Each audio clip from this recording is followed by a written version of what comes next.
सलाम मसनून आदाब। नूरी academy YouTube channel के रूबरू प्रोग्राम में आज हमारे साथ शहर औरंगाबाद की एक मुहनार तालिब इल्म शेख शाफिया मौजूद है, जिन्होंने इस मरतबा नीट एग्ज़ाम में 517 मार्क्स लेकर कामयाबी हासिल की है। आपका तारुफ करें। Myself Sheikh Shafia Mushtaba. मेरा 11th-12th मौलाना आज़ाद कॉलेज औरंगाबाद से हुआ। My coaching is from Shaheen academy Aurangabad. आपने नीट की तैयारी कब से शुरू की? I have started my preparation from 12th standard. Actually हमारे टाइम पे ऐसा था कि CET होने वाली थी। हमें 11th में पता था कि हमारे लिए CET होने वाली, तो हमने 11th में इतना कुछ ये नहीं करे थे। तो एक्चुअली नीट की प्रिपरेशन तो 11th से ही शुरू हो जाती है। अब कैसे स्टूडेंट्स को पता है कि नीट ही कंपलसरी होने वाली है, तो स्टूडेंट्स ने 11th से ही स्टार्ट कर देना चाहिए उनकी प्रिपरेशन। 2 years लगते ही है उसके प्रिपरेशन के लिए, तो बच्चों ने अभी 11th से ही उनकी प्रिपरेशन स्टार्ट कर देनी चाहिए। आपके सिलेबस का क्राइटेरिया क्या था? सिलेबस में जैसे हमें पता है नीट के लिए 3 सब्जेक्ट्स है, फिजिक्स, केमिस्ट्री, बायोलॉजी। तो हर सब्जेक्ट को इक्वली लेके चलना चाहिए, पैरेलली लेके चलना चाहिए। मतलब हर सब्जेक्ट को इक्वली ट्रीट करना चाहिए। फिज़िक्स में जैसे कोई बच्चों को फ़िज़िक्स बहुत हार्ड जाता है, उसको ड्रॉप कर देते हैं, फ़िज़िक्स को पढ़ते नहीं है, तो वैसा नहीं करना चाहिए। फ़िज़िक्स मस्ट है। फ़िज़िक्स के लिए जितने ज़्यादा आप MCQ सॉल्व करोगे उतने भी कम है वो बोल के, बहुत ज़्यादा प्रैक्टिस लगती है फ़िज़िक्स के लिए। तो और फिर बायोलॉजी तो बहुत ही बच्चों का फेवरेट होता है, वही पढ़ते हैं बच्चे ज़्यादातर। वो भी हाँ स्कोरिंग है, लेकिन उसको भी बहुत समझ कर पढ़ना पड़ता है, एक एक लाइन बहुत डीप में होती है उसकी, तो वो भी उसके लिए भी NCERT बहुत ज़्यादा मस्ट है। NCERT पूरी वर्ड टू वर्ड आपको लर्न होनी चाहिए। केमिस्ट्री के लिए भी आप ज़्यादा से ज़्यादा MCQ सॉल्व करेंगे, मतलब करना चाहिए। आपका सेल्फ स्टडी टाइमिंग क्या था?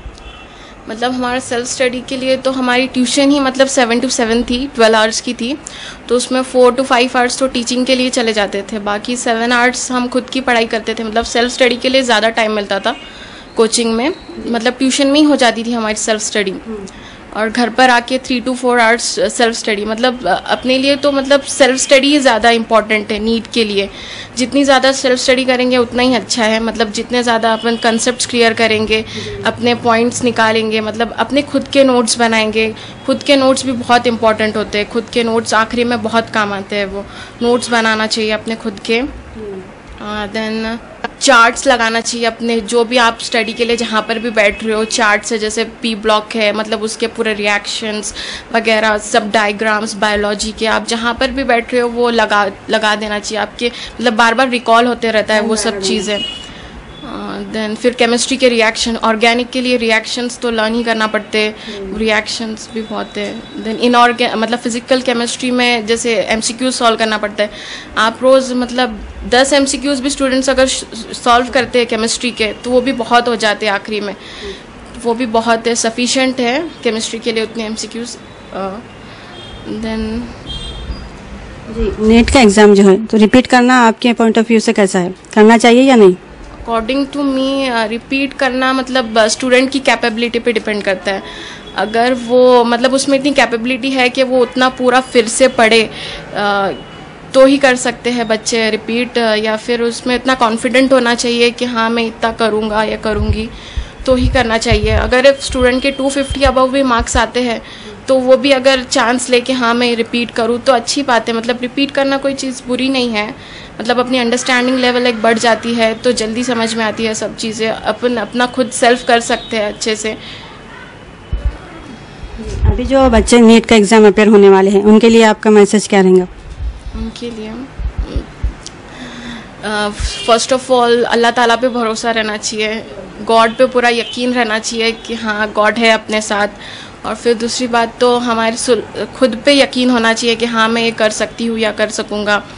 देन आपका एक एम होना चाहिए, गोल होना चाहिए, एक टारगेट लेके चलना चाहिए आपने कि हाँ मुझे ये करना है, ये मुझे मतलब करके दिखाना है, पेरेंट्स को, फैमिली को, सबको करके दिखाना है। देन